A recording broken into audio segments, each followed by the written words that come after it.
It's a normal day when Lee goes to the supermarket to buy some supplies. Everything is as usual, until suddenly, out of nowhere, portals appear and monsters pour out. The goblins immediately start killing the supermarket customers, sparing no one. Fortunately, Lee finds a machete and defends himself. Thanks to his experience as a mercenary, he easily takes down a few goblins. He gathers the frightened survivors, arms them with whatever he can find, and leads them forward to fight off the goblins that keep arriving. At first everything goes well, but then people start to tire, and the stream of goblins doesn't stop. Soon the military arrives, and with their firearms, Lee helps finish off the remaining monsters. At that moment, a system window appears in front of him with a notification that the game is restarting. While Lee tries to understand what it means, the portal glows again, and a huge orc steps out. Lee and the soldiers open fire, but the bullets are useless. The orc is immune to firearms. Then one of the survivors, who just moments ago was cowering in fear, rushes forward and knocks out the orc with a single swing of his axe, claiming the weak spot is the legs. Lee can't understand what's happening. How could this guy, who was trembling at the sight of a single goblin, suddenly become so strong and confident?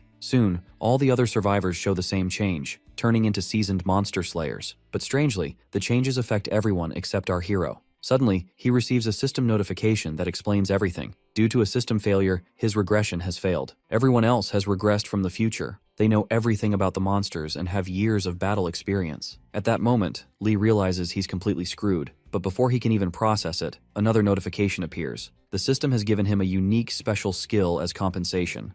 It is Butterfly Effect Level 1, granted because he has not regressed. Every action he takes that changes the future will now give him bonus points. Lee stares at the words and understands. The Butterfly Effect means even the smallest action can cause a storm on the other side of the world. More orcs step out of the rift, and the players rush forward to fight. Lee fires while assessing the battle. With his new player status, he can now see each monster's name and level above its head. His bullets only leave faint scorch marks, proving useless against the orc's thick skin. Close combat weapons work better since the regressors already know their weak points. Realizing this, he returns the gun and picks up an axe. The system rewards him with a bonus point, showing that his new choices alter the future. When an orc charges, he throws the axe at its knee and finishes it off with a clean strike. Another point appears. Kim watches and explains that in the past, he had used a chainsaw instead of an axe. Lee smiles, understanding that every different choice creates a new future. Kim then tells him he once killed 3 orcs using thinner. Lee recalls it as a flammable chemical and decides to try it. The butterfly effect triggers again, granting him more points. He pours thinner on the orcs, sets them ablaze, and watches flames consume them. The system awards several bonus points, and confidence rises within him. A message appears announcing his brave rookie achievement and granting a new skill called Armor. A green aura hardens around his body, stunning everyone nearby. Kim curses in frustration,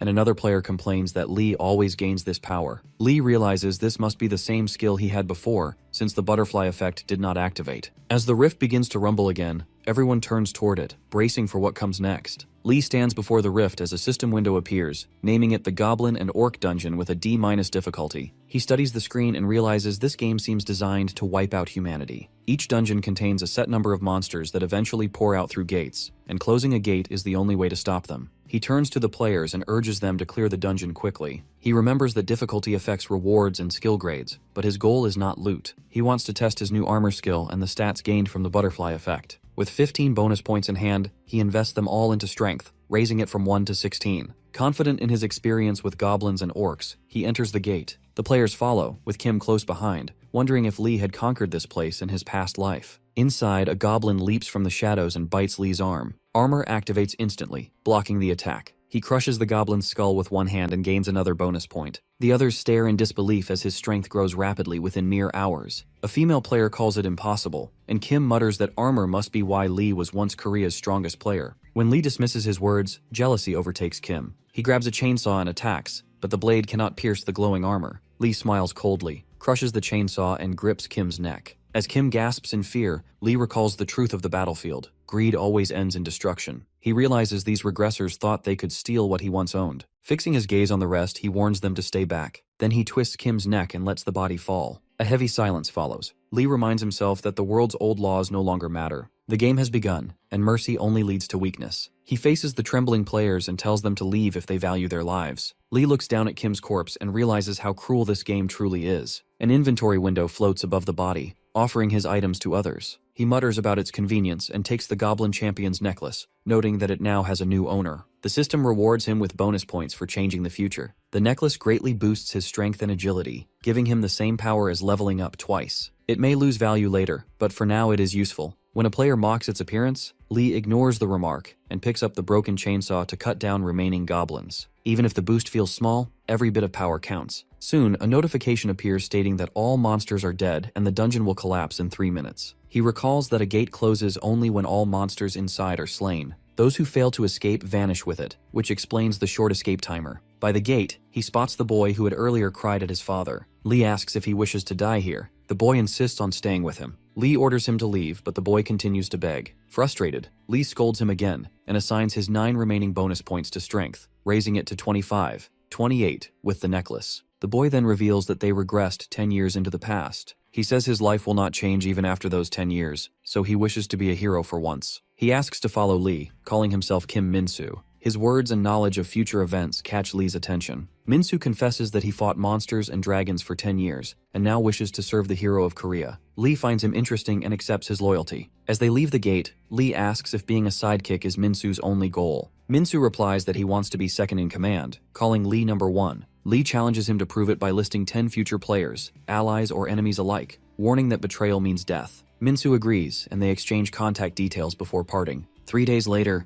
the world continues to adjust to the regression. Many players stay silent, afraid of being called insane or hoping for a new life. But with everyone regressing, no one can stand out as the sole main character. Media and online platforms overflow with stories about the new world. Lee watches the news from his apartment. The anchor, Young Moon Young, reports that the world has turned into a game and introduces Lee Dong-guk, director of the Asia-Pacific branch of the World Player Association. Young asks about the chaos surrounding the regression. Dong-guk explains that it benefits humanity, as stronger players can protect others and restore order faster. Only those selling future knowledge pose a problem. Young then questions whether the regression is linked to the final dungeon, since players regressed 3 hours after 21 people entered it. Lee listens and recalls that the final dungeon appeared 10 years later. 3 hours after its entry, everyone regressed. Young speculates that it may be the true end of the game. As the broadcast ends, Lee mutters about filthy bastards and remembers that he was once the strongest player. Lee listens to the news and finally understands why the players at the hardware store called him hero. A bonus point appears, and he guesses it is for the bubble wrap on his window. In his past life, he never bothered with such things. Now even small actions seem to reward him. He earns points for drinking water and sitting on the couch. His total rises to 37, and the steady growth lifts his mood.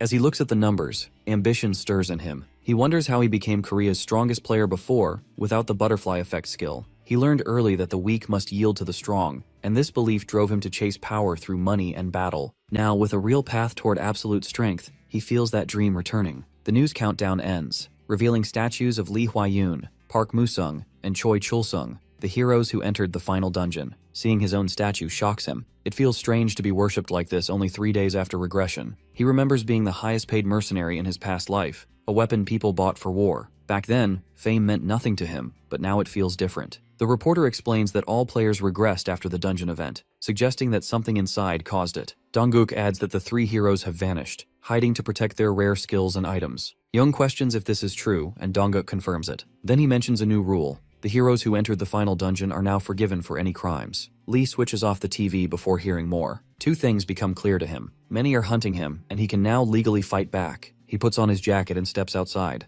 Running through the streets, he realizes he never came to Gwanghwamun Square in his past life. Each step proves the future is already changing. He spends his bonus points on agility, raising it to 52. While running, he reflects on how others focus on strength or mana. For him, the usual path no longer applies. His bonus points grow faster than anyone else's, making him an exception. He reaches the crowded square. Wearing a hoodie and mask, he mutters that this is insane. If people knew who he was, chaos would break out. He watches the crowd and senses hidden weapons in their inventories. Everyone wants to look strong. Fame has turned players into idols, but also into prey. He looks at the statues again. People once prayed before them like worshippers before gods. Now the area is empty. His eyes stop on his own statue, marked with the title, Shadow of Death. Suddenly, a player named Kim Chang-bae appears and smashes the statue's head with a mace. A system message appears, granting Lee bonus points for changing the future. Chang-bae lands nearby and hides his weapon, unaware of who stands before him. Chang-bae smashes the statue and starts to run. Lee follows, but with his agility above 50, his movements feel harder to control. After a short chase, he catches Chang-bae and grips his neck. He pulls off his mask, and the fear in Chang-bae's eyes shows recognition.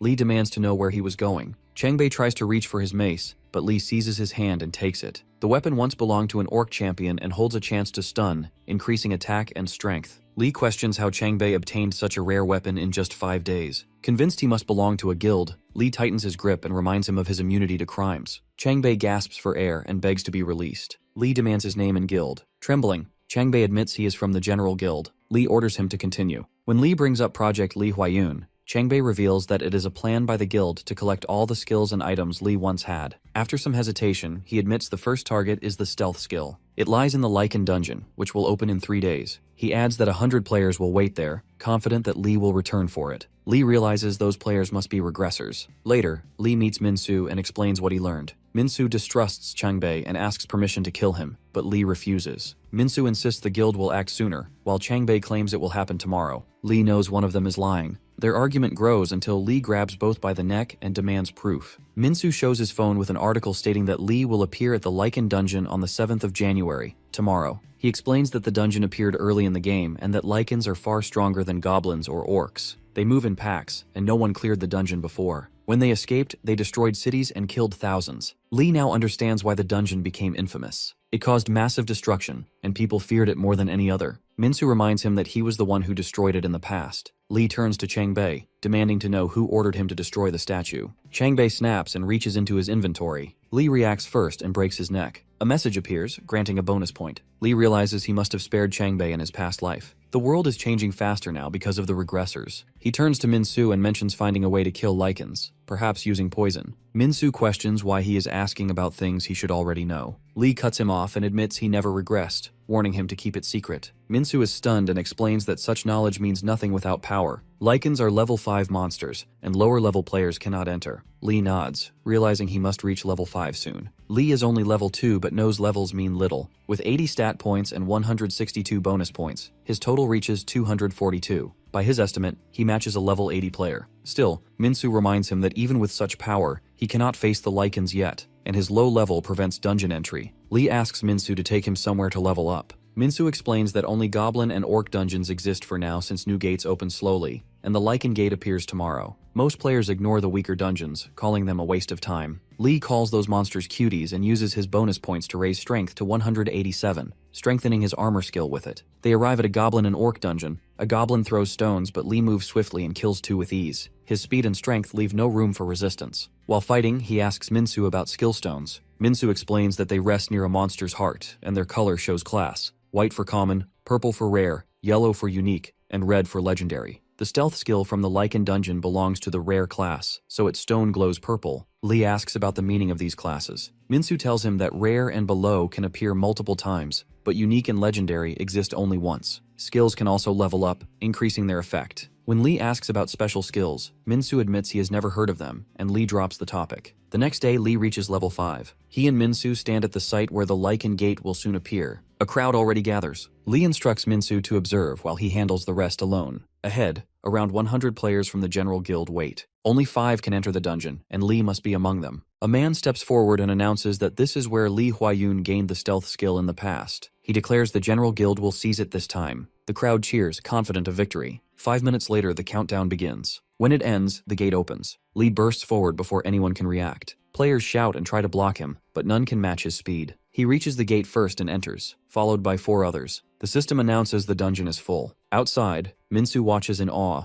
realizing Lee has already surpassed what any regressor could achieve in just 5 days. As soon as they saw Lee, one of the players shouted to prepare. 3 pulled out goblin chef whips to restrain his hands and neck, while the 4th threw a net over him. Their plan was clear. They knew they could not defeat him and tried to trap him instead. Lee activated his armor skill and easily turned the situation around, binding them instead. As they struggled under the net, Lichens rushed in with furious growls. Lee wondered if rage was part of their nature. The trapped players begged for mercy, admitting they were only following orders. Before they could explain more, the Lichens attacked. The players assumed everyone would die, but Lee crushed the beasts without effort. He recalled that wolves and dogs share the same weak point, the muzzle. Years ago, a detection dog had bitten him during a mission, and he subdued it by gripping its snout. Remembering that, he grabbed the Lichens by their muzzles and crushed them. The monsters fell, unable to move. When the players asked why he did not finish them, Lee explained that killing all monsters would collapse the dungeon and close the gate. He planned to find the lichen with the skill stone first, and then slip out quietly before anyone outside noticed. When the lichens rose again, Lee muttered that this was not enough and shattered their bones completely. Then he turned back to the trapped players and demanded the name of their leader. Trembling, they revealed it was Choi Chulsung. Lee recalls the name carved beside his own statue and asks if Choi ordered them to come for the stealth skill. They admit it, explaining they only followed orders, but one accuses another of betrayal. Lee grabs the one who shouted and breaks his shoulder, reminding them he is not here to play games. He recognizes Choi Chulsung, the general guild leader, who once fought beside him in the final dungeon. Though never a true comrade, Choi was still part of his team. Now that same man has turned against him, but Lee feels no betrayal, knowing the world runs on self-interest. As more lichens appear, Lee notices that when some die, new ones spawn to keep their number fixed. This dungeon allows 25 at a time, which benefits him. He removes the net from the tied players and mutters that Chulsung should understand why his men must die, then throws them toward the charging lichens. The dungeon allows only 5 players at once, so when one group dies, others can enter. Soon, new players enter and find the severed heads of their comrades. Rage drives them forward, but Lee defeats them easily and binds them as well. When he demands to know which lichen carries the skill stone, one reveals it is the one with white eyebrows. Their quick cooperation shows how fear has broken them. Lee searches and finds the wounded lichen. He tears it open with his bare hands, blood and flesh scattering around. Disgusted, he thinks that Minsu should handle such work in the future.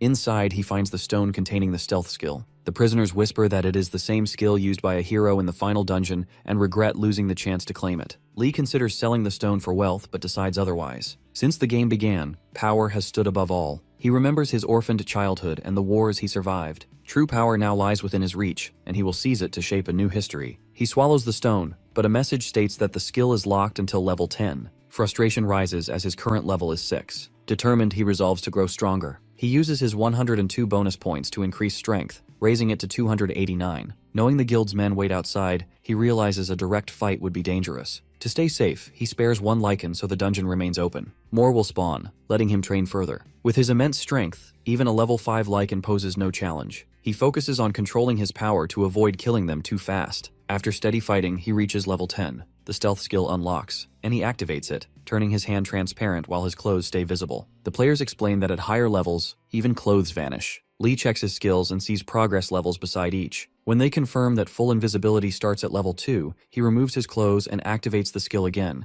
disappearing completely. He realizes these players came for the same skill he once possessed in his past life. If they had succeeded, they would have killed him for it. As he prepares to leave, lichens close in around the tied players, who beg for mercy. Lee orders them to be silent and walks away without looking back. Outside the gate, the crowd notices it has opened again. They whisper, wondering who died and who will go next. At the same time, Lee steps out unseen under stealth. Watching the restless people, he mutters that the view is worth seeing. Then he spots Minsu, taps his shoulder, and tells him to stay quiet before pointing toward a taxi for them to take. Later, while scrolling through the news, Lee reads reports about his return and the Lichen Dungeon incident. The headlines call his hunting method shocking and show the bodies of 8 general guild members killed by lichens. Minsu shows him a live broadcast where anchors discuss Lee's appearance. One mentions his calm confidence before the final dungeon in their previous life, when he raised his middle finger to reporters and became a symbol of defiance. They now debate if his fame comes only from that attitude or something more. The discussion shifts when Park Jong-sik, chairman of the Player Skills and Technology Association, joins the broadcast. He claims that the moment Lee appeared in the Lichen Dungeon, the game effectively ended. His statement causes outrage, and even Lee is surprised. Anchors accuse Jong-sik of spreading confusion, but he remains firm. He explains that his team studied the lichen corpses and found each skull caved in by a single strike. Given the hardness of lichen bones, such power could only come from a level 40 player with all points in strength. When asked if special equipment could explain it, Jong-sik denies it, saying no known item could cause that level of damage. Holding up a lichen head, he points at the wound and claims Lee Huayun crushed their skulls with a flick of his finger. Some anchors laugh, others demand his resignation. Lee reflects that those denying Jong-sik's words are people with wealth and influence, guilds, associations, and industries profiting from the game. They fear the truth will destroy morale and reduce profits. Jong-sik ends by saying that if the game reaches its final stage again, Lee will surely be among those who finish it. The anchors dismiss his claim, though one jokingly connects Lee's past gesture to his current power. Lee mutters in disbelief and questions how she became an anchor. He reflects that his path now differs from his previous life. Only his strength remains the same. He realizes that without higher levels, stats alone are useless. He could not enter the Lichen dungeon or use stealth properly at first because of level limits. To grow stronger, he needs more experience. Determined, Lee begins hunting lichens in another dungeon. What once felt satisfying now feels dull. He mutters that he is tired of them and wants something new. Minsu warns that this is still the best hunting ground, but Lee asks about the next dungeon. Minsu mentions the level 14 Blue Monkey dungeon, though no player can enter it yet since only 5 days have passed. Lee sees an opportunity. If no one can enter, then the blue monkeys will emerge on their own. Minsu recalls how dangerous they were in their past lives. Lee admits it might be risky, but remains confident. With bonus points equal to what others would gain after over 100 levels, he believes that in front of true strength, no monster matters. Those who never awakened as players did not regress, yet they already know the blue monkeys will soon appear and destroy everything. That is why the streets are empty. 6 days after the game began, no one is strong enough to face such monsters. Lee and Minsu walk into an underground parking lot. The silence feels heavy. Minsu admits he has only seen blue monkeys on the news but knows how terrifying they are. They stand above level 10, can attack from range, and even mimic humans. A car horn suddenly echoes in the distance, and Minsu guesses the monsters are playing with it. Lee notes that they have already escaped the gate. He opens his status window and moves all 251 bonus points into agility, raising it to 578. In a blur, he vanishes toward the monsters. Minsu watches in disbelief, knowing that even one hit from a blue monkey could kill him. Lee cuts through the monsters with ease. Their attempt to retreat fails as the rules prevent them from re-entering the dungeon. He sees fear in their eyes, the same fear humans show when death is near. Minsu finds it strange that creatures once feared by humanity now flee in terror. Grinning, Lee chases them down, knowing that constant leveling is the only way to stay in the game. Without it, he will lose access to dungeons and skills. When he checks again, he has reached level 17 with 202 bonus points. Minsu is stunned that he gained so much in 6 days, but Lee feels exhaustion creeping in. His low stamina cannot balance his speed and strength anymore. He adds all points into stamina, raising it to 213, and resumes the fight. The blue monkeys hurl debris at him, but nothing slows him down. When the last one falls, Minsu stares in awe, realizing that if people saw this, they would lose their minds. Lee then remembers the security cameras recording everything. Standing near the gate, Minsu suggests destroying it. He explains that if it stays open, more monsters will spawn, making it a farming ground that blocks stronger ones from appearing. Lee agrees the blue monkeys are now too weak to give him real growth. He only came because no higher dungeon exists yet. Minsu adds that clearing dungeons unlocks stronger ones, and humanity never allows weaker gates to stay. Lee asks if this means defeating more dungeons will only make life harder for others. Minsu nods, pointing out that Lee just cleared a level 14 gate in 6 days, something that took nearly a month in their past lives. When Lee asks how he knows, Minsu shows him an app where players post dungeon records and strategies. The first clear time becomes official, and top players gain national recognition. Hearing this, Lee decides to post their record under the name Fearless, a word that means without fear. Minsu agrees and uploads it. Soon, the forums explode with excitement and panic over the arrival of level 15 dungeons. Meanwhile, inside a nearby shelter, civilians watch the broadcast. A little girl asks her mother when they can go home. The woman says it will take 29 days. Then a man shouts that the dungeon has been cleared. People call him a liar until the screens light up with footage of Lee slaying the blue monkeys. Cheers fill the hall as they realize it is true. On the player site, everyone notices the new name Fearless. No one knows who he is, but it does not matter. To the people watching, a new hero has appeared. Lee and his friend walk along the road, discussing the events of their past lives. His friend recalls that the level 15 dungeon was cleared 41 days after the game began, but it happened in Japan where the crimson-eyed horse appeared. Korea also had a level 15 gate, yet no one was strong enough to clear it. When Lee asks about their next monster, his friend explains it is a level 15 giant bear. He adds that monsters below level 20 are not dangerous since they lack skills, though higher levels take longer to defeat. He remembers that 71 days once passed between the clearing of the level 19 and level 20 dungeons. As they continue walking, his friend wonders if 300 kilometers is too far. Lee replies that each step gives him bonus points, so walking itself is worthwhile. This makes his friend reflect that even small actions can change the future. Dropping a pen or avoiding a bug might alter what would have happened, so Lee walks carefully, aware that every choice shapes his path. A truck suddenly honks behind them. The driver yells and curses, ordering them to move aside. Lee answers calmly, but the man keeps shouting and speeds up. Anger flashes across Lee's face, and before his friend can stop him, Lee disappears. He catches up to the truck, confronting the driver and warning him to control his temper if he wants to live. The driver apologizes quickly, and Lee lets it go, choosing peace over anger. As they resume their journey, Lee realizes the dungeons are opening faster than before. This gives him a chance to widen the gap between himself and others. Those with memories of the past are losing their advantage, while he continues to grow stronger on his own. The scene shifts to the battle inside the level 15 dungeon. A massive bear towers over Lee, He knows that once level 20 monsters appear, they will start using skills, so he must grow stronger quickly. The bear strikes hard, sending him back, but he dodges and climbs its arm. With a burst of strength, he crushes its neck and watches it fall. More beasts rush in, but he defeats them all. Meanwhile, debates spread online about who cleared the level 14 dungeon. Some argue it was Lee Huayun, others say Park Musung. His friend mentions that a level 16 dungeon has already been cleared by Poison Choi, whose real name is Choi Chulsung. He was once one of the men who entered the final dungeon with Lee. Lee reflects that Choi must have gained a rare skill from his past life. His friend recalls that Choi was the Poison King and leader of the strongest guild in Korea, the General Guild.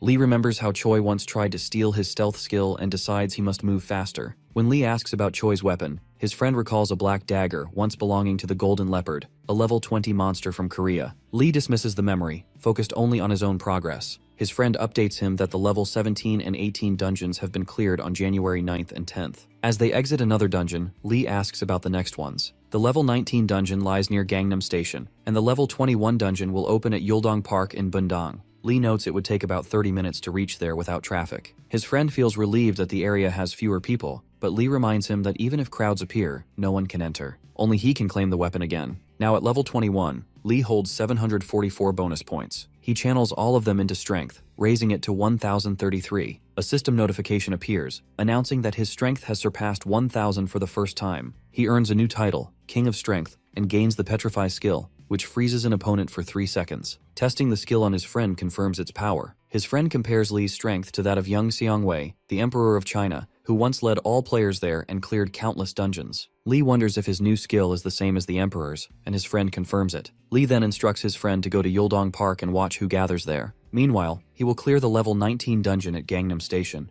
Minsu agrees and promises to contact him if anything unusual happens. With that, they part ways, each moving toward their next task. Lee stands before the level 19 gate, knowing he must clear it to unlock the level 20 Golden Leopard dungeon. The place is filled with crimson-eyed moles. He recalls that the level 20 gate will open once any level 19 dungeon is cleared, but since no one else seems capable, he decides to take on the task himself. Soldiers surround the area, managing the evacuation. One of them stops Lee and asks for identification. Lee admits he has none. A mole suddenly bursts from the ground and the soldiers fire, but their bullets do nothing. The soldier urges him to leave, but Lee calmly explains that guns cannot harm such monsters. When asked if he is a player, he nods. Another mole surfaces behind them. Lee activates his Petrify skill, freezing it mid-air, then crushes its neck. Seeing this, the soldier steps aside and lets him through. Inside, Lee studies the dungeon. The moles are not only strong but cunning, hiding deep underground. Knowing he cannot dig them out, he takes the blue monkey's fur from his inventory. Burning it releases toxic smoke that lures monsters. The fumes spread through the burrows, forcing the moles to surface. Lee catches each one and kills them effortlessly. Soon, all 15 lie dead.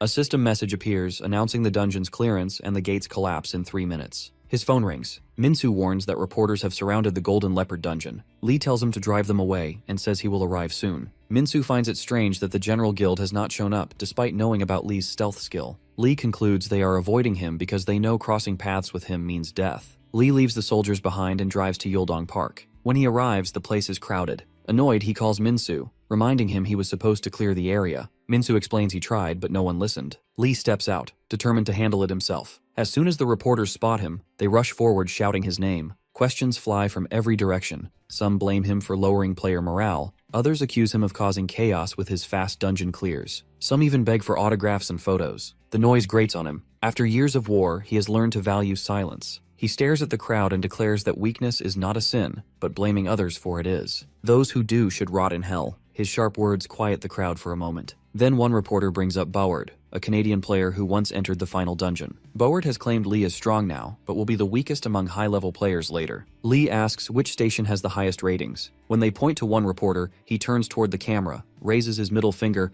and delivers his answer to Boward. Lee steps into the Golden Leopard dungeon, where 7 golden leopards roam. The dungeon allows only 2 players and holds a B+ difficulty, known for granting rare items. He recalls that hunting these beasts usually takes 2 skilled players, and B+ dungeons are never easy. One leopard roars and stuns him. He expected this, knowing the roar prevents him from using skills for a while. Without his abilities, he must fight differently. When another leopard lunges, he evades its claws, aware that even a scratch could be fatal. He activates his stealth, moving unseen through the battlefield. From the shadows, he strikes swiftly, relying on speed and precision rather than defense. Realizing that grappling is his only option, he seizes a leopard and slams it to the ground. The fight drags on, but he endures. At last, all 7 beasts fall. A system message declares the dungeon cleared, and he checks his inventory. Inside lies a dagger named the Dagger of Destruction. Its description says it channels the energy of its wielder's skills. Lee equips it, noting that it has no fixed stats yet radiates immense power. Activating armor, he watches the dagger gain the same skill. When he turns invisible, the blade disappears with him. Its strength grows with his own, just as it did in his past life. Satisfied, he prepares to leave as the gate begins to collapse.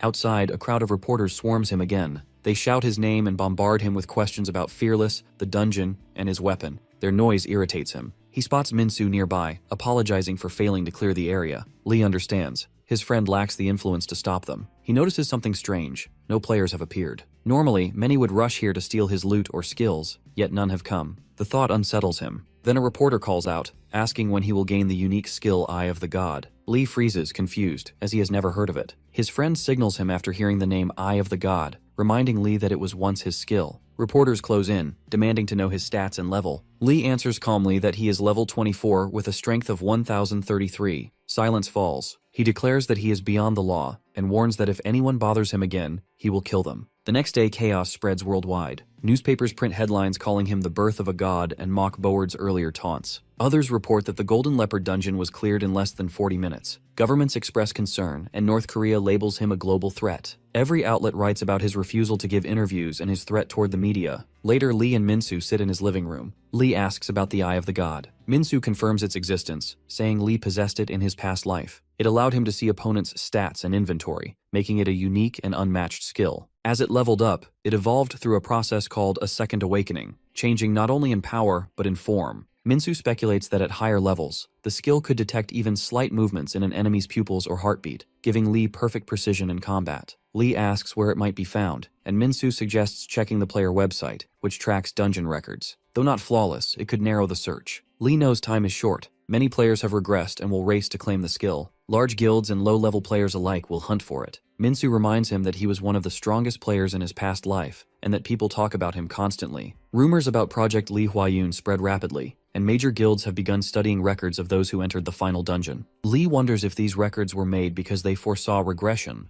but Minsu clarifies that they were made for murder. Guilds documented every powerful player, noting where they obtained their items and skills. That knowledge allowed them to plan thefts and assassinations. The General Guild once tried to steal Lee's stealth skill, using whips and nets after learning he had armor. Even after failing, they tracked him closely, waiting for another chance. Lee realizes these records are treasure maps leading straight to his past power. Minsu admits that his own guild once collected such data too. Skills and items were everything in this world, and killing became a natural part of survival. By tracking dungeon gates, guilds could guess exactly when someone gained a new skill. Lee reflects that the General Guild, led by the Poison King Choi Chulsung, is the most powerful in Korea and one of his old rivals. They already know his past skills, and may now be chasing something greater, the Eye of the God. Minsu suggests they may be using their memories of the past to forge powerful weapons early. Lee agrees, but adds that they likely avoided the Golden Leopard dungeon for two reasons. First, they plan to let him collect his old skills and items, then kill him to take them all at once. Second, fear. His strength has already terrified them enough that none dare to face him again. Lee checks the game website and sees that the level 21 Black Orc dungeon has been cleared by the ID Poison Choi. He notes that Choi is working hard. Earlier, players from the United States and China were on the leaderboard, but from level 20 onward, only his and Choi Chulsung's names remain. He is now level 25 with 732 bonus points, which he assigns to concentration, raising it to 733. He reflects that no one can yet become emperor since that title requires a stat over 1000. When his strength surpassed that mark, he gained the title King of Strength and unlocked the skill Petrify, once owned by Emperor Yongseongwei in his past life. Since only a level 21 dungeon has been cleared so far, no one could possibly reach that power yet. His friend agrees with his decision, noting that concentration is vital. Lee explains that it enhances combat awareness, evasion, and precision, letting him use his strength to its fullest. It also helps when skills are unusable. When asked if he needs more mana, he replies that he never runs out since he controls it efficiently. Lee decides to improve his stealth skill next. His friend suggests brute force might be faster, but Lee explains that stealth offers information through spying and infiltration, making it more useful. He plans to raise it to level 2 before visiting the General Guild headquarters. As they step outside, his friend comments on his plain clothes and insists he should dress to match his growing power. Though reluctant, Lee agrees and follows him to a store known for dungeon player outfits. The shopkeeper, recognizing Lee, offers the clothes as a gift in his honor. Amused by the gesture, Lee accepts and leaves after changing into his new attire. He then asks how to raise stealth. His friend explains that proficiency comes from understanding and repeatedly using the skill. Certain actions increase proficiency points, which trigger system notifications. Lee figures that other regressed players already know these methods and decides to begin testing. They enter a goblin and orc dungeon. Goblins pose no threat, so Lee focuses on orcs. He activates stealth as one roars nearby, testing different approaches. When he tries combining armor with stealth, it fails, so he switches back and strikes the orc's neck, gaining proficiency. Realizing the process works, he continues hunting until stealth reaches level 2. Now, anything touching his skin can become transparent depending on his mana. Satisfied, Lee asks about the General Guild headquarters. His friend tells him it is in Cheongdam, Gangnam District. Lee smiles, remarking that it must be a wealthy place. Lee stands outside the General Guild headquarters with his stealth skill active. 2 guild players walk ahead of him, complaining about the trouble caused by Lee Hwa-yoon. One mutters that they only pretend to help while collecting money, and the other warns him to stay quiet. As they swipe their cards, the guard greets them, and Lee slips in behind. One player pauses, sensing something strange but dismisses it. Lee considers it a close call and listens as an announcement calls all executives to a 9:30 meeting. He decides to follow. Inside the conference room, he keeps stealth active. A man opens the meeting, noting the date as January 14th. An A-rank player mentions that the guildmaster is absent, clearing a level 23 dungeon. Another worries about his condition. A B-rank player declares that their master will soon claim the Eye of God, and Lee notes the phrase carefully. They discuss monitoring Lee Hwa-yoon, complaining that his name dominates every meeting and that they cannot find him. Vice Master Choi Hansung remarks that if they cannot locate him, capturing him is hopeless. Lee smiles inwardly, knowing he is right there. Hansung adds that losing the stealth skill, the dagger, and now the Eye of God, would destroy them. The man leading the meeting claims Lee will appear for the Eye of God. An executive objects, saying Lee's power has grown beyond belief. He waves a newspaper reporting Lee's strength of 1033, calling it impossible. Hansung dismisses it as a bluff meant to provoke fear and asks for the plan. The man presents documents detailing Lee's past actions, revealing that he claimed the Eye of God in the level 34 Black Ogre dungeon, killing 4 guild members. He asks those who died to raise their hands, and Han Woo-sung, Lee Yujin, Park Gwang-ho, and Go Sang-hyun respond. Lee silently observes them, recalling their fates. Yujin recounts that the dungeon always holds a rare skill, and that their master sent them there years ago. They had dismissed Lee as a weak player, and that mistake led to their deaths. Fear shows in their voices as they remember. Park admits he still shivers at the memory. Yujin explains that the unique skill Eye of God always appears in that dungeon, and that their knowledge now includes details gained after regression. Lee glances at the documents, noting the dungeon's location and the monster's weaknesses. Hansung asks for their plan. Yujin explains that their master will go himself this time, and since only they and Lee know the dungeon well, they will take the chance to kill him and retrieve the Eye of God. He proposes using SA2 on the Black Ogres. Another player protests, reminding him that the drug is banned.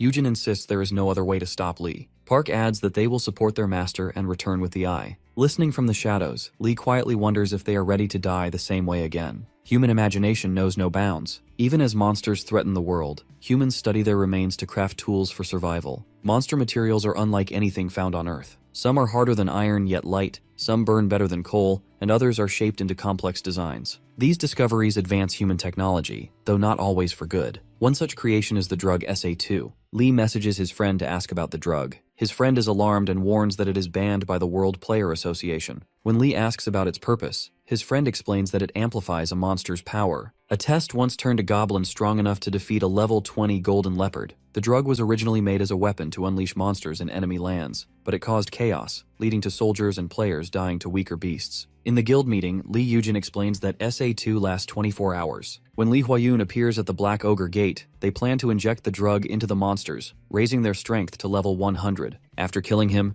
they will seize his skills, items, and the Eye of God. Hansung approves but warns everyone to keep silent or the guild will collapse if the truth spreads. He stresses that the Eye of God is too valuable and urges everyone to grow stronger before facing the level 33 Black Ogres. Yujin agrees and thanks them for their support. Suddenly, Lee receives a system warning that his stealth will deactivate soon due to low mana. He regrets not investing more points earlier and quickly applies all 243 bonus points to mana, raising it to 341. Yujin senses the sudden shift and questions who just used a skill. Gwang-ho dismisses it, but Yujin insists he felt a strong flow of mana. Before suspicion spreads further, someone enters to announce the guildmaster's arrival. Choi Chulsung walks in and the room grows tense. Lee feels the power radiating from him. Chulsung assures everyone there is no need for alarm. Hansung mentions SA2, insisting it is their only chance to defeat Hwa-yoon, whose strength seems impossible. Chulsung replies that Hwa-yoon does not lie, though his power is indeed unbelievable. He then orders everyone to move out. As Chulsung passes, Lee considers confronting him, but decides to focus on the archives. He follows a man carrying documents, slipping through the door as the man scans his eye for entry. His high concentration keeps his movements silent.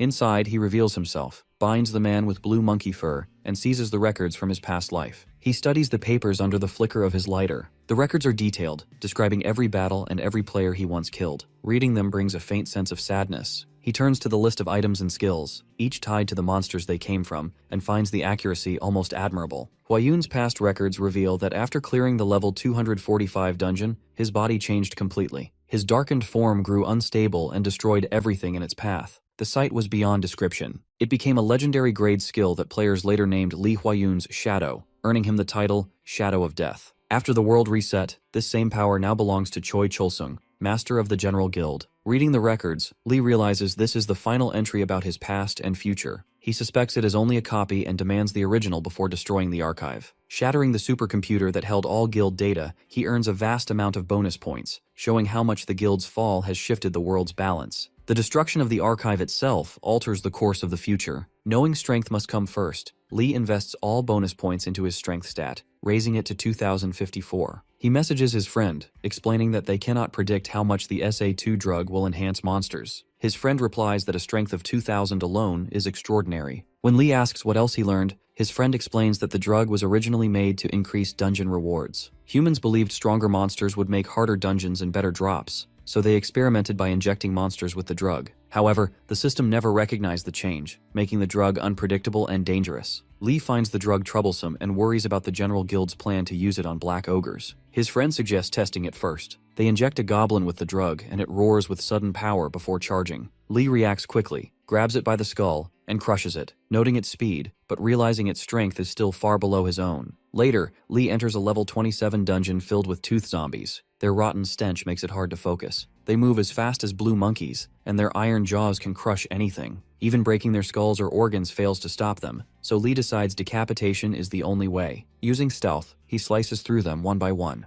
The fight grants no experience, but he earns 456 bonus points. Though useful, it still feels lacking. As the last zombie falls, the system announces that all monsters are defeated and the gate will collapse in 3 minutes. Another message appears, stating that the proficiency of his butterfly skill has increased and that his actions are greatly altering the future. Lee pauses, wondering what the system truly means by those words. Lee steps out of the gate and calls for his friend. He asks if any questions remain, explaining that he does not need them because of regression. Each player received 3 questions from the system at the start, and his friend reveals that he already used one to ask why regression happened, leaving 2. Lee suggests asking about skill proficiency. His friend hesitates, worried it might be a waste, but eventually agrees. When he asks about the proficiency points for butterfly effect, the system responds that no such skill exists. Shocked, he tells Lee that the system could not find it. He wonders if Lee possesses a skill beyond the game itself, something like a bug or an illegal program. Before they can discuss further, a new dungeon gate appears. A message states that a level 1 special dungeon with S-rank difficulty has been unlocked, and only 1 player can enter. Lee receives a notification that he has gained over 4,000 points through butterfly effect, which triggered the dungeon's appearance. He advises his friend to ask the system about it,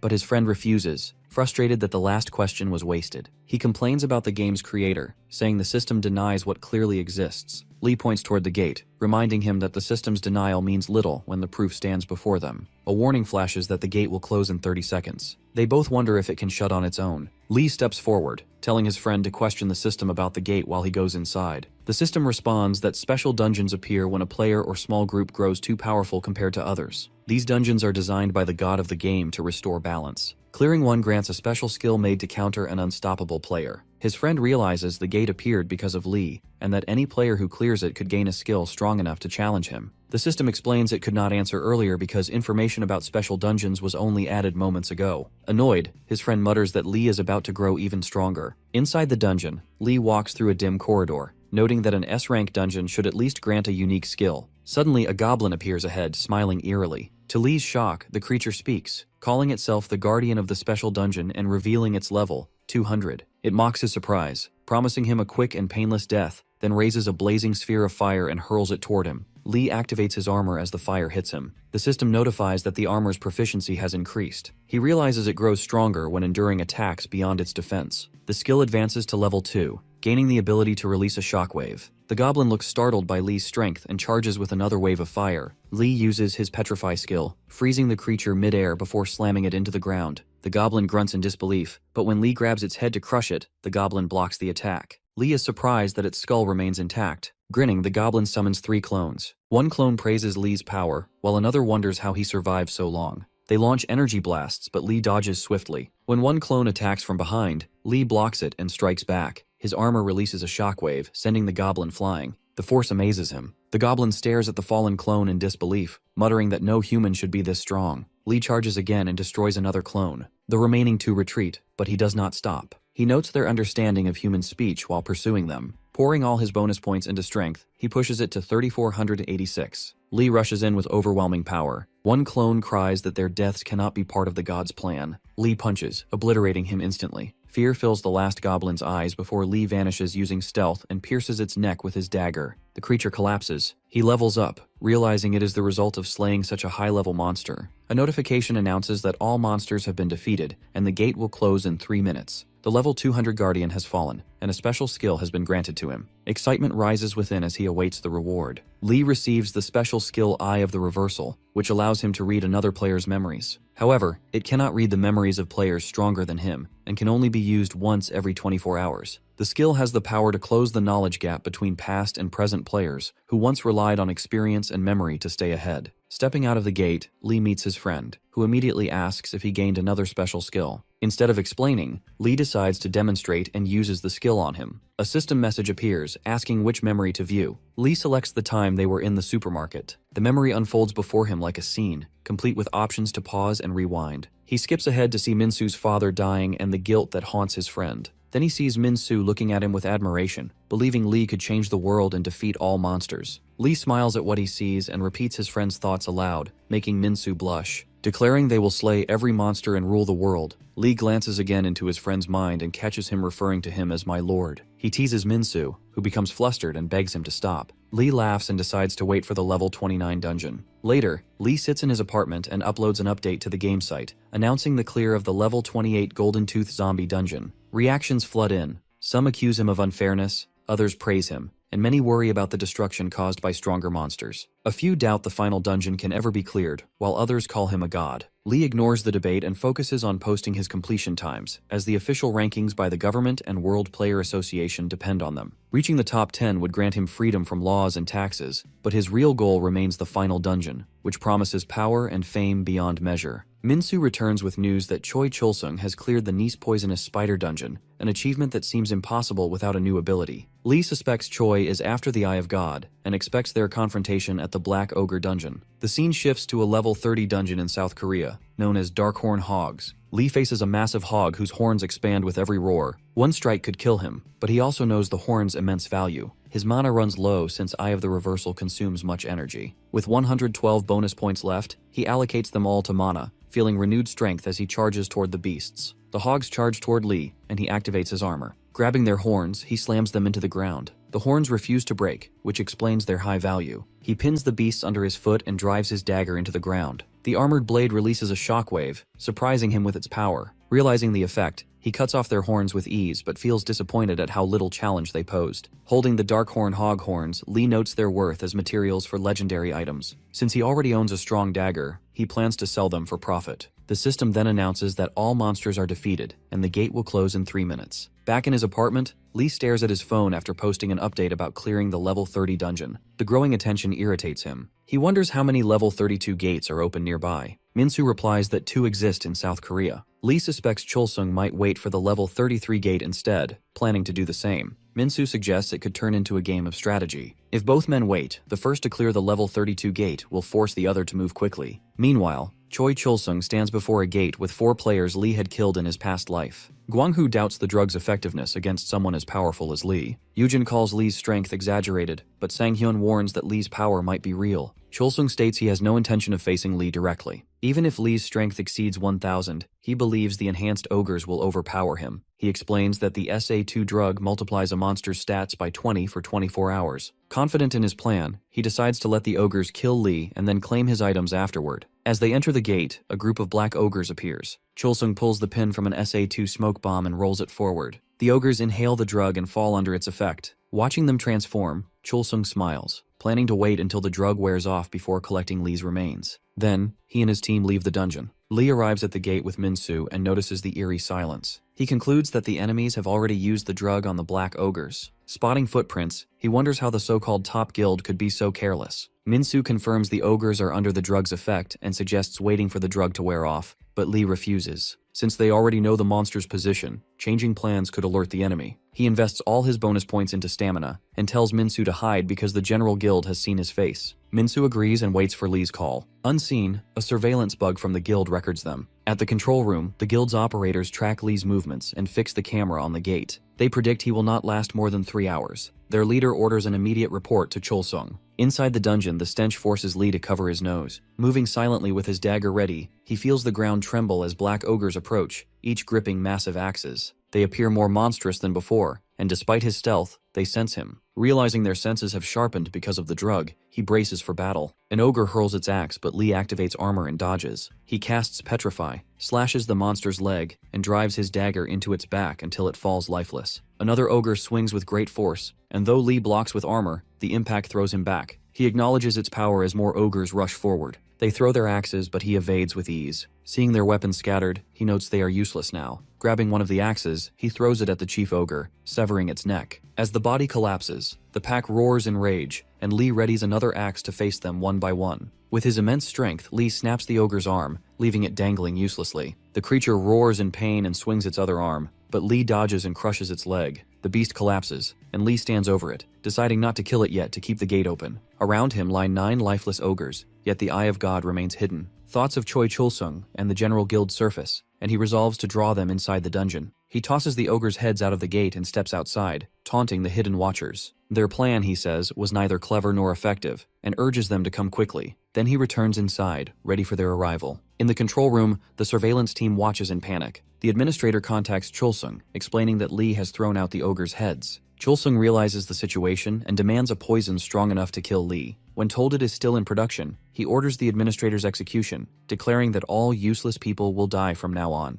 He then commands the team to create an enhancer that can pierce Lee's armor within 3 hours. In his office, Chul-sung crushes a poison enhancer in anger. The enhancer once fueled his rise in the previous timeline, when his poison skill earned him the title of Poison King. By using future technology, he could produce toxins that pierced monsters' defenses, but even now, he lacks a poison strong enough to break Lee's armor. Determined, he orders his 4 players to kill Lee within 2 hours. If captured, they must end their own lives to protect the plan. Gwang-ho hesitates, but Chul-sung warns that failure will not be forgiven, and promises they will be remembered as heroes if they succeed. Back inside the dungeon, new black ogres emerge. One swings its axe, but Lee dodges easily. Slaying them only causes more to appear, and he starts to find the fight tedious. He punches one, killing it instantly, and decides to ignore the rest. Then a message flashes before him, announcing that the dungeon has reached its maximum number of players. Lee smirks, knowing that the General Guild has finally entered. Lee faces the General Guild players, and a chill runs through their spines. Yujin mutters in disbelief, while Gwang-ho reminds the group that only 2 hours remain before Master Chul-sung arrives with the new poison to kill Lee. Lee calmly observes how unprepared they look. Gwang-ho notices something unsettling. Lee stands without a single wound. He urges everyone to prepare for battle, declaring they only need to endure 2 hours. Yujin tries to flee in panic, but Lee moves faster, closing the distance and snapping her neck. The others freeze as Lee remarks that ending her quickly was mercy. Woo-sung orders his team to stay calm, believing they can stall Lee long enough to become heroes in the guild's history. Lee steps forward, seizing Gwang-ho by the neck and activates the Eye of the Reversal. Peering into his memories, Lee sees Chul-sung drinking a poison enhancer that strengthens his toxins. Reversing the memory, he watches Chul-sung's men discuss using enhancers from poison spiders, capable of killing instantly. Lee demands details from Gwang-ho, who resists until Lee tightens his grip. Gasping for breath, Gwang-ho confesses that the liquid adapts Chul-sung's poison to match each monster. Lee finds the enhancer impressive. Continuing through the memory, Lee watches Chul-sung ordering his lab to create a poison strong enough to pierce his armor. Hearing Chul-sung's frustration at their slow progress, Lee chuckles, realizing his armor still cannot be broken. Searching further, he finds a memory of his past self being ordered to leave a gate claimed by the General Guild. When he refused, he slaughtered them all. There was no sign of the Eye of God then, but Lee decides to test the same method now. He demands to know why Chul-sung has not appeared, but Gwang-ho pleads for mercy instead. Realizing he will get no answer, Lee crushes his neck. As a black ogre drags away Yujin's body, Lee mutters that at least they will not interrupt him anymore. While examining the ogre corpses, Lee discovers something solid in one of their stomachs, the skill stone of the Eye of God. The ability allows him to view the status and inventory of any player or monster below his level. Holding the stone, Lee smirks, ready to step deeper into the darkness of the void. In the General Guild's conference room, footage of Lee plays on the screen. One player comments there is nothing left to analyze since Lee's strength is already beyond their reach. Another expresses disbelief that he could defeat monsters enhanced by the drug. The first responds that it was expected, as even with the drug, monsters remain only monsters. A player mentions the fight is not over because the Black Ogre Gate remains open. When asked why, another explains that Lee is waiting for his prey, not satisfied with only the Eye of God. The room falls silent as they realize he is waiting for Cholsung himself. Cholsung enters, and everyone greets him as master. Clutching his head in anger, he demands to know where the enhancer is. One player kneels and advises retreat, explaining that while development is complete, the final product will take 3 days. Cholsung warns that if Lee gains the unique class skill from the level 51 Golem Gate, they will never defeat him. The player assures him they will stop it, even at the cost of their lives. Cholsung asks if they are certain Lee will die in 3 days. When the player confidently agrees, Cholsung grabs his head and kills him with poison, declaring that incompetence is unacceptable. He orders full security around the lab and commands all guild players to guard it. Their goal is to kill Lee in the level 51 Golem dungeon and take everything he owns. Meanwhile, inside the gate, Lee realizes Cholsung might not come, meaning the enhancer is not yet ready. He considers wiping out the guild headquarters but decides killing only Cholsung would be more beneficial. Using the guild's influence would serve his plans better. From his past life's knowledge, he recalls their next target is the level 51 Silver Armor dungeon, which holds a unique skill. He understands Cholsung's plan to secure both the skill and a stronger enhancer. Determined to stop him, Lee activates stealth and leaves the gate, knowing the guild's eyes are still on him. Outside, he meets Minsu, who reveals the enhancer factory is in Paju. Using the Eye of God, Lee checks Minsu's stats and warns him to be careful, saying even standing too close could be dangerous. Minsu admits he expected Lee to gain the Eye of God, but witnessing it firsthand is unsettling. He points out the factory's exact location and shows the car he bought with the money from selling the ogre horn. As they head toward Paju, Lee allocates his over 2,000 bonus points into concentration, raising it to 2,786. He reasons that concentration strengthens the Eye of God, helping him read opponents' stats and weaknesses more precisely. Since his immense strength remains difficult to control, improving focus is essential. The system acknowledges his progress, granting him the title King of Concentration. At the Poison Enhancer factory in Paju, Lee and Minsu step out of the vehicle. Lee immediately casts Paralyze on his friend, a skill unlocked after reaching 1,000 concentration points. It disables one sense of a lower-level opponent for 5 seconds. The system asks which sense to block, and Lee selects Vision. As Minsu goes blind, Lee tells him to wait outside. Lee punches the factory wall with immense force, making the entire building shake. Inside, technicians panic, thinking it is an earthquake. When one spots Lee and alerts the others, chaos spreads. Enraged that Cholsung is not there, Lee smashes the wall again, causing more destruction. Outside, Minsu watches the trembling building, barely believing what he sees. Spotting a surveillance camera, Lee speaks directly to it, warning that their enhancers will soon be destroyed. He gestures at a pillar and declares that once it falls, everything ends. He proposes a trade, saying there are things he wants from Cholsung,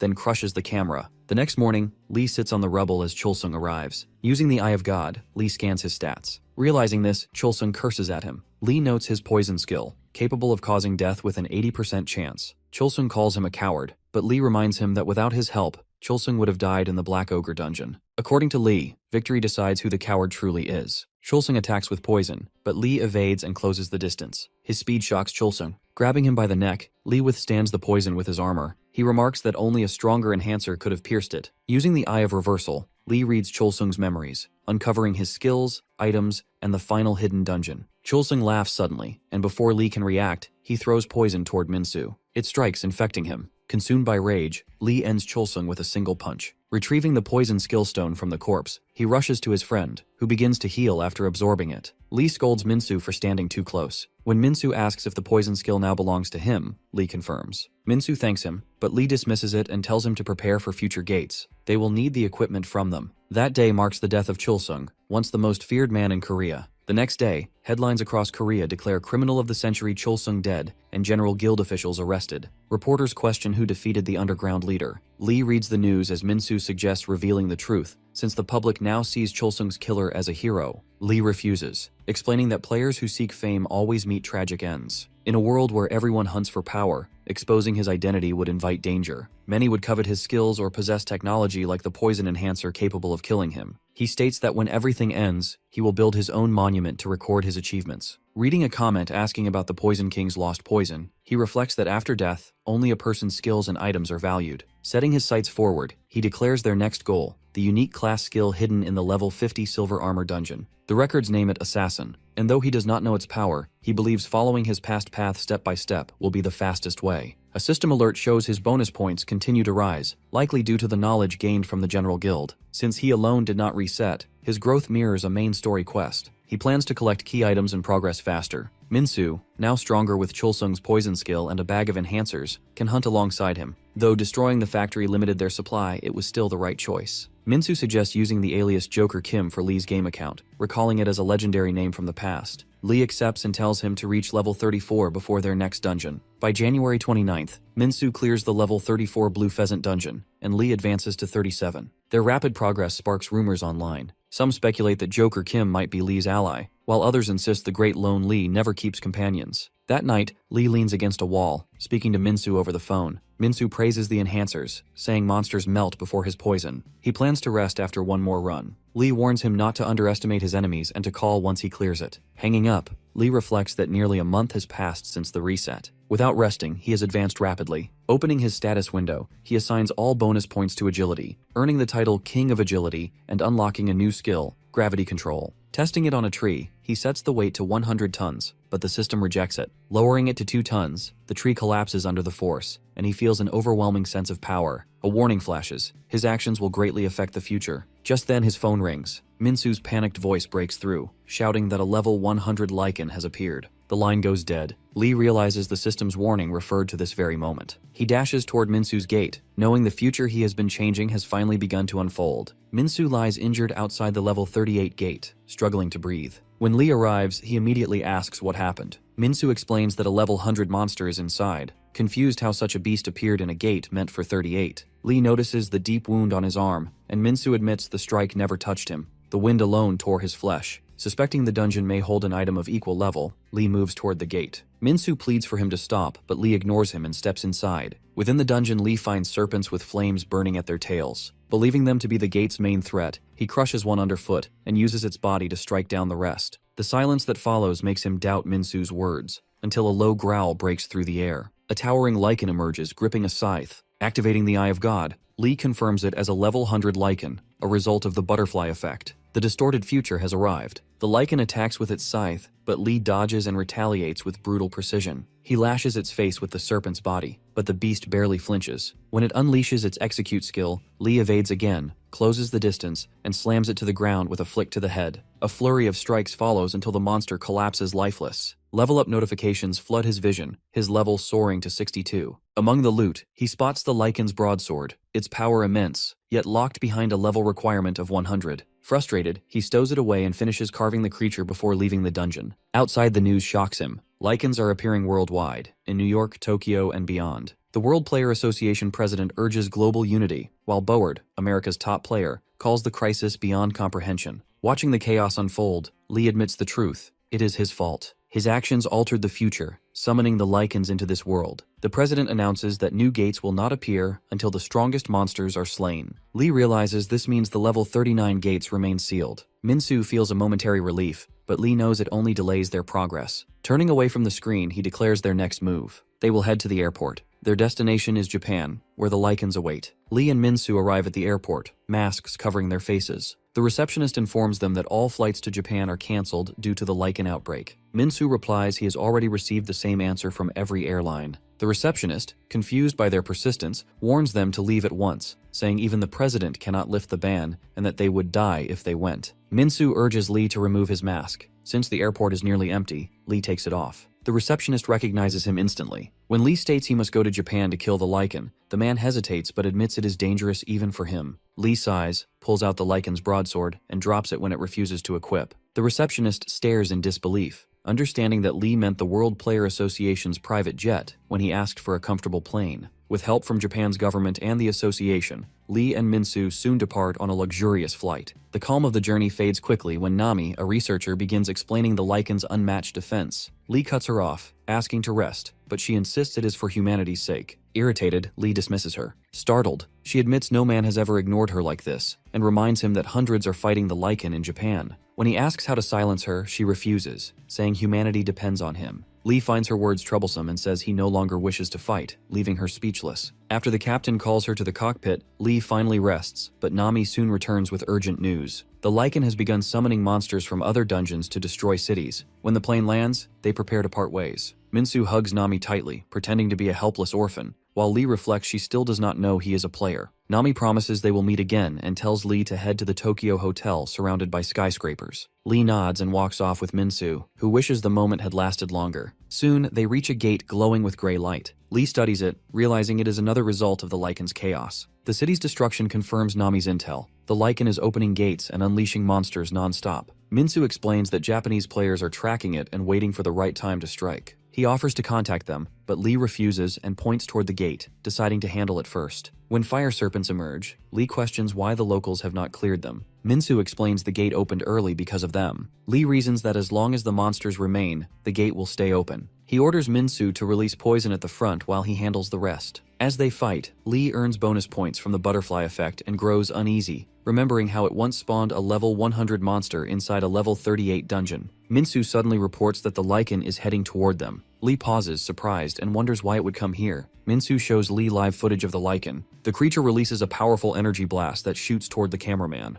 The man screams for help before the screen turns black. Moments later, an emergency broadcast spreads across the nation, calling all players to arms. The message warns that the country stands on the brink of ruin, and that the United States is considering a nuclear strike. Citizens beg against it, pleading for the heroes to protect them. Lee reacts with irritation, wondering why they would use a nuke on something he could crush easily. The scene shifts to the battlefield where players struggle against the lichen and its horde. Bullets and magic attacks fly, yet the beast easily deflects them and retaliates with deadly slashes. Players shout orders, but their efforts fail. One mutters that if only he were level 60, things might be different. Another realizes that if the lichen breaks through, the country will fall. Back with Lee, Minsu reports that the lichen has changed direction. It is now heading for the nuclear power plant, and disaster is less than an hour away. Lee clenches his teeth, curses the beast, and decides to move. He pours all 1,545 bonus points into strength, raising his total to 5,852. As they rush forward, he asks who once held the highest strength. Minsu recalls Board from the United States, who had about 1,500 strength at level 658. Lee cuts him off, saying those numbers mean nothing now since the world has changed. They soon reach the battlefield where exhausted players are barely holding the line. Explosions shake the ground. Lee surveys the chaos and mutters that it is a complete mess. Minsu points out that the nuclear plant is nearby and that nearly every player in Japan has gathered. Lee questions if the top Japanese players who cleared the final dungeon are present, then scoffs that they must have run away. Minsu admits Japan's representative vanished after the reset, and Lee dismisses them all as worthless. A player notices them and shouts something, but the language barrier leaves them confused. Lee jokes that maybe he asked about lunch, and Minsu laughs weakly. Then the lichen's mocking laughter echoes across the battlefield. Lee calls it clever for taunting them, and orders Minsu to assist the others while he handles the beast. Climbing a skyscraper, Lee overlooks the battle below. Hundreds of players line rooftops, launching attacks that light up the sky. Fireballs, arrows, and thunderbolts rain down, shaking the city. The lichen counters, smashing buildings and scattering players. Their leader rallies them,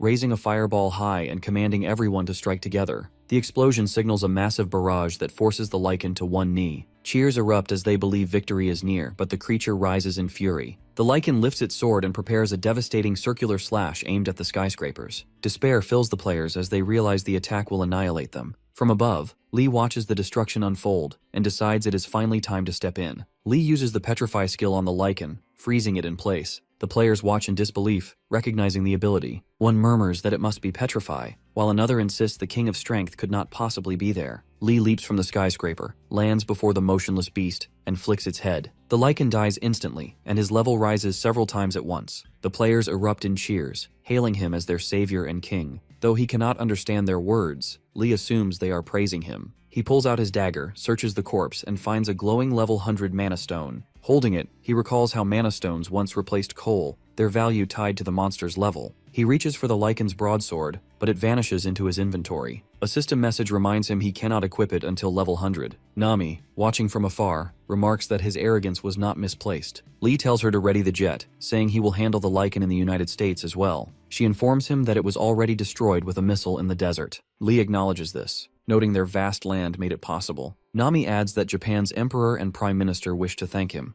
but he dismisses the offer and focuses instead on scanning other players with the eye of God. At the airport, a massive crowd gathers to welcome him. Reporters ask if he will face future monsters. Lee replies that it depends on how the country treats him. He mentions that Japan treated him well, recalling how more people had watched his battle than the prime minister's speech. After a brief exchange, he disappears with Minsu using stealth. Nami calls after him, saying the president of Korea is on his way. Lee replies that she should tell the president he is busy and will meet him later. As he leaves, he reflects on the coming of a special dungeon. Now, at level 71, he remembers that in the past, it appeared when his stats reached 4,000. His current total exceeds 15,000, yet the gate has not opened. He suspects it requires all bonus points to be used. After applying them to strength, raising it to 8,757, the system confirms the opening of a special dungeon. Lee smiles, realizing he was right. The butterfly effect skill had triggered the event, but the gate's location remains unknown and will close within 30 seconds once found. Hearing Nami's continued calls, Lee cancels his stealth and reappears. He asks where the president is. Inside the VIP room, the president greets him warmly and thanks him for representing the nation,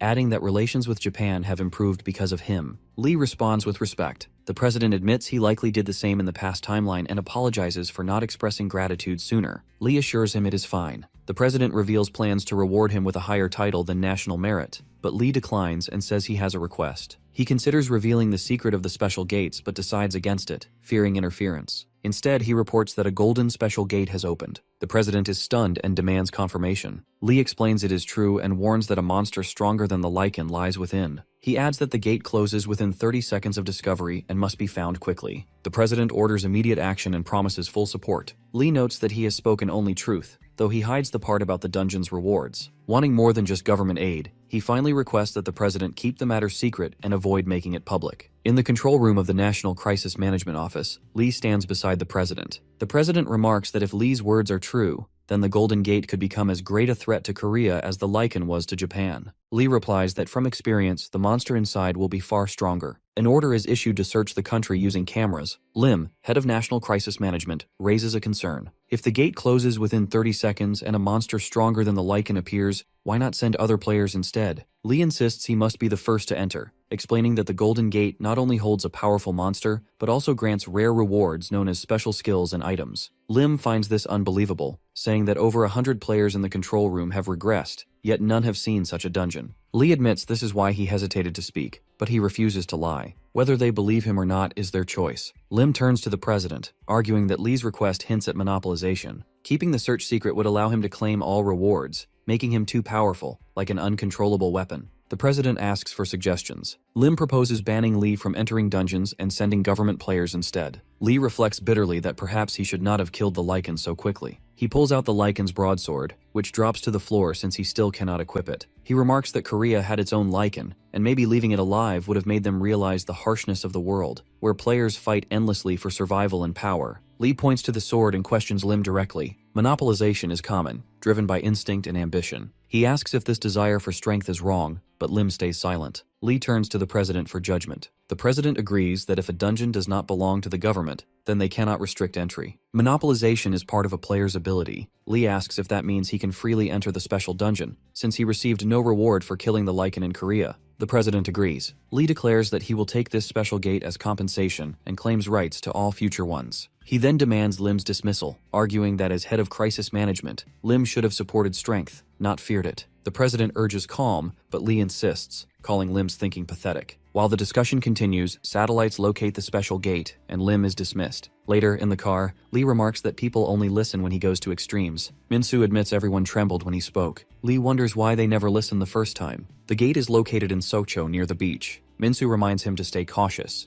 even if he believes nothing can harm him. Lee agrees as they reach the forest where the gate glows faintly. It is marked as a level A dungeon, though both find it suspiciously low. Then, a system message appears, announcing that the player who created the special gate is Lee. It warns that others can also obtain special skills and surpass him. Knowing every player will see the message, Lee prepares to enter as the 30-second countdown begins. Inside, his vision flashes red. all stats restricted, all skills and items disabled. The shock unsettles him. A red goblin appears, laughing at the foolish human. It is the level 200 dungeon guardian. Lee realizes the Eye of God cannot activate. The goblin assures him not to fear, saying it is not his true opponent. This dungeon is not about fighting monsters, but about something else. It tells him to do his best, curious to see what he can achieve, and reveals that Lee is already famous in their dimension. Lee stands silent, wondering about this strange fame. Lee asks the red goblin if this is entertaining for him. The goblin acts frightened and begs him to stop, but Lee finds the conversation pointless. A system message appears, revealing that this level 2 special dungeon is not for monster hunting. It instructs him to unlock one attribute to clear the dungeon. Lee selects Strength, reasoning that since he cannot assess the situation, guessing is all he can do. The goblin warns that choosing Strength will make the challenge harder. Lee orders him to stay quiet, grabs him by the neck, and demands to know who the real opponent is. A new notification appears, and Lee is transported into a vast desert where a tall tower stands. The system instructs him to claim the stat rune at the top. He assumes the rune increases attributes and regrets sparing the goblin. Inside, a spiral staircase winds upward, and a timer appears. 18 hours until death. Panic grips him at the thought of dying without his stats or skills. He begins climbing, but arrows suddenly shoot from hidden traps, grazing his cheek. Soon, a boulder rolls down the stairs, forcing him to retreat. Realizing strength is useless here, he curses his choice but keeps going. Exhausted, he hides between fallen boulders at the tower's base, breathing heavily. His body feels completely human now. Climbing again seems impossible, but the timer still shows 16 hours left. As he leans on the wall, he notices the tightly stacked stone bricks and comes up with a new idea. The goal is only to obtain the rune, not to climb. Destroying the tower might work. He lifts a large boulder and hurls it at the wall. The stones crack, and the structure begins to collapse. Within moments, the entire tower crumbles to the ground. Among the rubble, Lee spots a glowing rune. It is the Strength stat rune, granting 2,000 points. Relief fills him as he picks it up and swallows it. The system announces the dungeon is cleared and begins transporting him back. When he reappears, the red goblin stares in disbelief. He screams that Lee destroyed the entire tower and that the rune was meant for another player. Trembling, he pleads for his life, but Lee steps forward and cuts him down. A final notification appears, declaring the dungeon cleared and the gate closing in 3 minutes. Lee sits on his sofa, reflecting that more than one special gate has opened. This means another player now has the chance to cross 1,000 points in an attribute. Someone has already reached that level without even advancing to level 300. Since some of Lee's stats are still under 1,000, his king titles are not at risk, but he knows he must act. He opens his stat window and adds 1,400 points each to mana and stamina. Mana rises to 1,853 and stamina to 1,990. The system grants him 2 new achievements, King of Mana and King of Stamina. Each title brings a new skill. Mana restriction halts mana flow within range for 5 seconds, while blood flow increases in enemy circulation, causing heavier damage. Relief washes over him as he realizes he can now bend stats to his will. Then a system warning appears, stating that his actions are shaking the future. He frowns, uncertain what it means. At the World Player Association's United States branch, members discuss the new achievement. They agree it could only be Lee. One mentions Yahello, but she calmly says it is fine if it was him. Others argue, recalling how Lee once ignored their requests and insulted them. Yahello defends him, saying those who know him understand he is not bad. They confirm that Lee crafted the special gate, meaning anyone can now gain special skills and rival him. Concern grows about someone so uncontrollable holding such power. Yahello insists he is not dangerous, just unpredictable. They ask her about her own gate experience. She explains that there were no monsters to hunt, only a tower with a rune at the top. A red goblin guided her, and without him, she would have died. Swallowing the rune gave her 2,000 mana. Hearing this, they realize Lee's achievements are even greater. Some warn he might have already cleared multiple special gates. The group concludes that the association must gain control of future gates. They order Yahello to travel to Korea and monitor reports. She understands they want her to surpass Lee, though she has no desire to. Meanwhile, Minsu explains to Lee that the association claims to serve the greater good, but works much like a guild. Its members are elite players who choose fame over wealth. Acting as a world army, the association manages dungeon access and receives government funding. Lee understands their influence but knows hidden agendas exist within. He asks about the player who cleared the United States gate. Minsu tells him it was Yahello, known as the Witch, who controls mana through buffs and debuffs. She once held the title of King of Mana, and now, after gaining 2,000 mana from the tower, she challenges his position again. With more gates, she might match him, and news of her power is already spreading. Just then, Lee's phone rings with an emergency alert. A level 220 gargoyle has appeared in Bundangu, Seongnamsi, and Gyeonggi-do. Citizens are ordered to evacuate as a national emergency is declared. The creature, with a human body, dragon wings, and fire breath, is already destroying everything in sight. Driving toward the scene, Lee speaks with the president. The president pleads for help, saying 3 gargoyles have destroyed the Tech Valley, including major IT company headquarters. Lee replies that he is already on his way and orders the president to clear the area. The president agrees but adds that rumors are spreading. People believe Lee himself created the special gates and caused the disasters. Lee laughs and says he is not some god. The one who created the system also made the monsters. The president agrees but adds that people now believe Lee summons monsters to grow stronger. Lee admits there is some truth to that, but explains that if he truly had such power, he would summon them right in front of his house. The president accepts his point and assures him the areas have been evacuated, wishing him luck. Lee reminds him that in return for hunting the gargoyles, he wants to be informed first when the next special gate appears. The president asks if this is a condition for fighting, but Lee clarifies it is a necessity. The president agrees, and Lee ends the call as they near the site. He parks and tells Minsu they will continue on foot. Minsu spots someone ahead and asks who it is. Lee looks and notes that the president was supposed to clear the area. He calls out, and the woman responds. Activating the Eye of God, he recognizes her stats and realizes it is Hyla. She greets him warmly as Brother Lee, which surprises him. He grabs her hand to confirm something, and uses the Eye of Reversal to view her memories. He sees the Red Goblin helping her in the special dungeon, urging her to grow stronger to kill him. Disgusted, Lee mutters that the creature is pathetic, and vows to find whoever created the game. He tries to look deeper into her memories of the final dungeon, seeing her injured but urging him to finish the game. When he asks who hurt her, she resists and uses mana to block him. Amused by her skill, he lets it go and asks why she came. Hyla admits she came to see him. Minsu warns Lee not to trust her. She turns to Minsu and teases him, saying she didn't know Lee had such a cute friend. Lee presses her again for an answer. Hyla smiles and says he still needs her, just like before. Lee challenges her to prove it, curious to see if she can. The tension feels oddly familiar to him. A loud crash interrupts them as 3 gargoyles appear. Lee asks if they have any weaknesses. Hyla admits she knows none. One gargoyle charges, and Lee quickly pulls both her and Minsu aside. The creature takes flight. Lee uses gravity control, setting its weight to 2 tons, but nothing happens. At 3 tons it groans, and at 4 tons it crashes down. Lee leaps onto it, grips its neck, and slams it back to the ground as its screams echo through the air. Minsu and Hyla watch as dust rises from the crash, hiding the scene. The gargoyle soon emerges from the rubble, and Hyla gasps in disbelief. Minsu calls for Lee, uncertain of his whereabouts. Lee steps out from behind the fallen stones, breathing heavily, admitting he almost died. He uses Petrify on the gargoyle, stabs its neck, and activates blood flow, causing it to collapse. Minsu realizes this is real. Lee has killed the gargoyle. Checking his stats, Lee sees his level rise from 71 to 93. He then turns toward the 2 remaining gargoyles. One breathes fire, but Lee dodges swiftly. The heat brushes past Minsu, who comments on its intensity. Unable to stand by, Hyla steps forward and casts buffs, raising Lee's strength by 200. Lee looks at her, amused by her effort, while Minsu warns that the gargoyles are attacking again. Lee activates his armor, and the system notifies him that his skills have strengthened through concentrated mana. He leaps high, grabs both gargoyles by the neck and slams them to the ground, killing them instantly. His level rises again as he stares at his blood-covered hands, surprised by his own power. Hyla reminds him she has supported him like this before. When he questions her, she frowns and says he never changes. Before he can reply, the president calls, thanking him for saving the country. Lee assumes he watched everything live, and the president confirms. Lee instructs him to share special gate locations through the Crisis Management Office. A system notification appears for all 3. The president reports a new special gate has opened. Lee frowns, wondering why the system gave no warning and suspects the god behind it seeks to test or destroy him. Hyla reads the message aloud.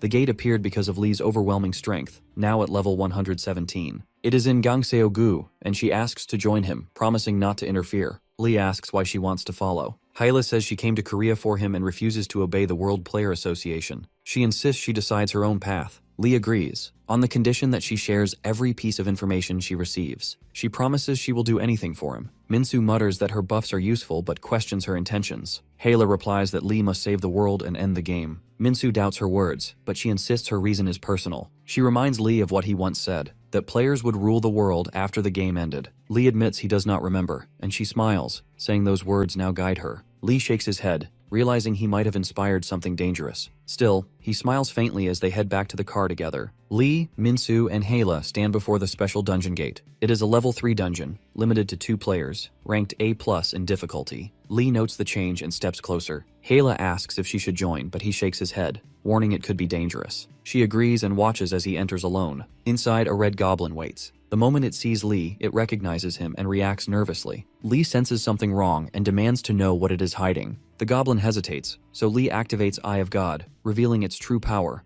level 300 with all stats at 3000. Grabbing the goblin by the head, he forces it to explain. Panicking, the goblin reveals the dungeon's objective, to block monsters coming through the tunnels below. Lee listens as it explains the setup. He must stop the creatures from crossing the ravine. When he asks what kind of monsters, the goblin admits they are gargoyles, level 220. Hearing this, Lee recalls killing 3 earlier that day and warns the goblin not to lie. As he walks away, the goblin asks if he is really alone. Lee confirms, and the system announces the mission has begun. Survive 3 hours or die. Lee jumps into the ravine as the goblin smirks above, confident his death is certain. Soon a swarm of gargoyles appears. Using gravity control, paralyze, and petrify, Lee dodges their attacks and crushes them with ease. He drains their blood using blood flow and levels up again. Before he can rest, a second wave arrives. Instead of fear, a grin spreads across his face as he prepares for more. Above, the red goblin warns Yahello to leave, but she refuses, saying she is a player too. Ignoring its protests, she leaps down to join Lee. When he asks why she followed, she admits she had a bad feeling. He asks about Minsu, and she assures him he stayed outside. Her arrival strengthens his skills as mana flow concentrates, lowering the dungeon's difficulty. Lee looks around in disbelief as the gargoyles suddenly turn into goblins. Frustrated, he smashes the ground, killing them all instantly. He realizes someone is manipulating the dungeon, testing his limits.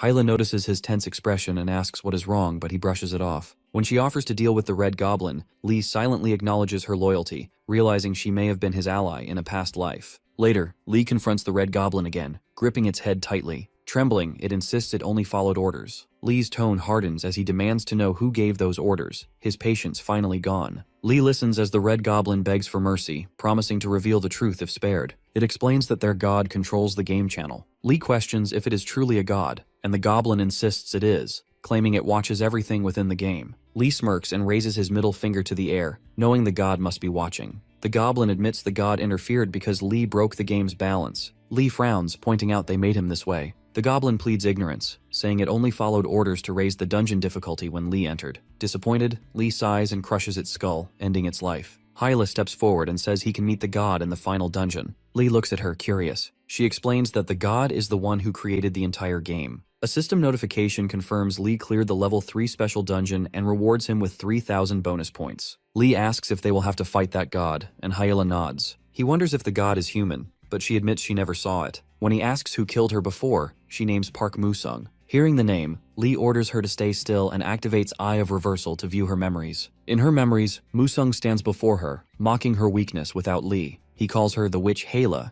breaks her skills, and stabs her as she falls, thinking she must warn Lee. Lee freezes the vision and asks what she wanted to tell him then. Yahello replies that he can already see it. When pressed, she admits Musung had a sword skill that could pierce his armor, though she does not know how. Before Lee can ask more, a system warning appears, saying the gate will close in 3 minutes. Outside, Yahello checks her status window in disbelief, realizing the points are real. Lee distributes his bonus points into strength, raising it beyond 21,000. Minsu groans from dizziness, and Yahello suggests their stats may be affecting their bodies. Lee tests his power, activates armor, and punches the ground, leaving a deep crater. A notification appears. Armor has evolved to level 3, unlocking Final Blow, a skill that absorbs excess power and releases it at the cost of most of his health. Minsu panics, urging him to stop before collapsing the area. Lee studies the skill and mutters it is useless unless he faces someone who can truly challenge him. Soon, news spreads of a player surpassing 1,000 stat points within a month. Analysts declare the world has changed and new strategies are needed. Lee reads the headlines and laughs, hoping stronger players will finally emerge. As special gates appear across the world, players grow faster and hunt tougher monsters. Watching this, Lee decides to pause his dungeon hunts, letting others catch up. The faster they grow, the more the world evolves, and the greater his own rewards become. Yet one thought lingers in his mind. Park Musung. Lee and Yahello stand before the statues.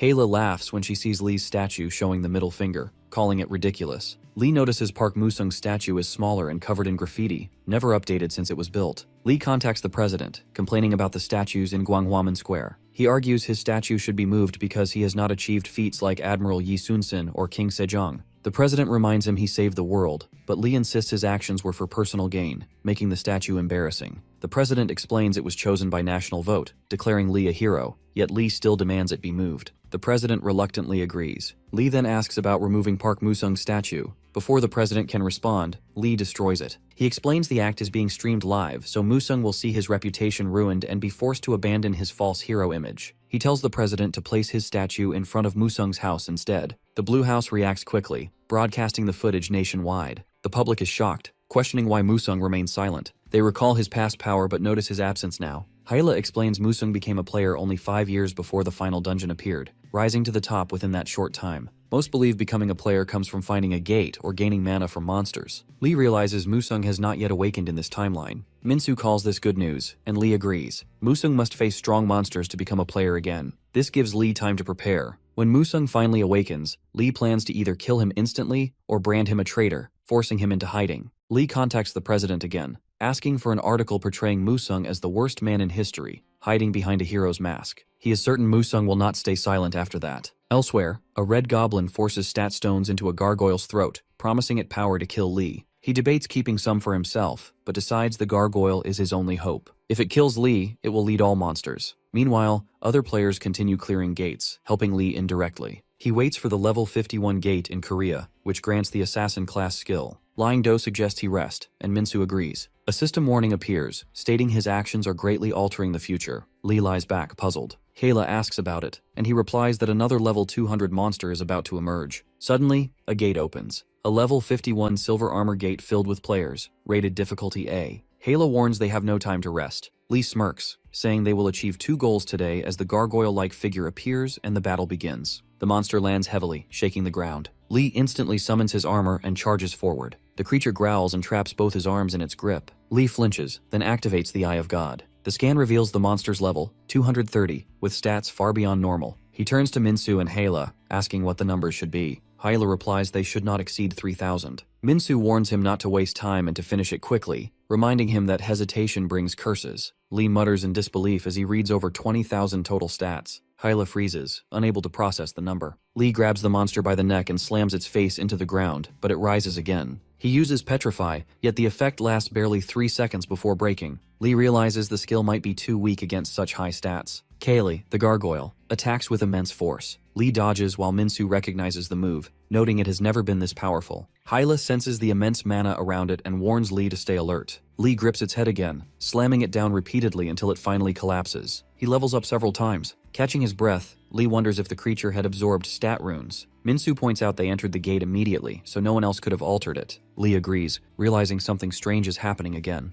Yahello, alarmed, questions how a level 230 monster could have over 20,000 stats. She asks Lee where his power truly comes from, and if he is the one creating the special gates. Lee admits it is partly true. He triggers the gates but does not create them. As they speak, Lee draws his dagger and cuts open the monster's body. Inside, he finds several stat stones. Yahello gasps while Lee laughs, realizing what this means. To confirm, he feeds 1 stone to the silver armor monster and scans it again with the Eye of God. When he spots a stat rune inside, the truth becomes clear. Lee smirks and curses the red goblin, knowing exactly who is behind it.